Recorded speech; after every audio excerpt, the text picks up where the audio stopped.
রেপোরেট কমলে লোনের সুদ কমে না, কেন? অনেকেই ভাবেন, রেপোরেট কমালেই হোম লোন বা পার্সোনাল লোন সস্তা হয়ে যাবে। কিন্তু বাস্তবে তা হয় না। কারণ ব্যাংকের সুদের হার শুধু রেপোরেটের ওপর নির্ভর করে না।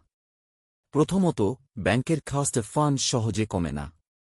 ব্যাংক গ্রাহকের সেভিংস অ্যাকাউন্ট থেকে টাকা নেয় এবং সেই টাকা রাখার জন্য আগেই নির্ধারিত সুদ দিতে হয়। তাই রেপোরেট কমলেও ব্যাংকের মোট খরচ সঙ্গে সঙ্গে কমে না। দ্বিতীয়ত, খারাপ ঋণ সমস্যা থাকলে ব্যাংক আরও সতর্ক হয়ে যায়। ঝুঁকি বেশি হলে তারা সুদের হার কমাতে চায় না।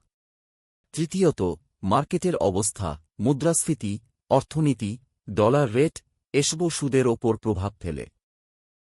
রেট কমালেও বাজার যদি অস্থির থাকে, ব্যাংক লোন সস্তা করে না। আরেকটা বড় কারণ হল লোনের ধরন। পুরনো লোনগুলো এখনও মুখ্য বা বেস ওয়েরে চলে। এগুলোতে রেপোরেট কমলেও সুদ দ্রুত পরিবর্তন হয় না। শুধু লোনেই দ্রুত প্রভাব দেখা যায়। রেপোরেট কমালেই সঙ্গে সঙ্গে লোনের সুদ কমে, এটা সব সময় হয় না। ব্যাংকের খরচ, বাজার পরিস্থিতি আর লোনের ধরন ঠিক করে দেয় সুদ কমবে কিনা।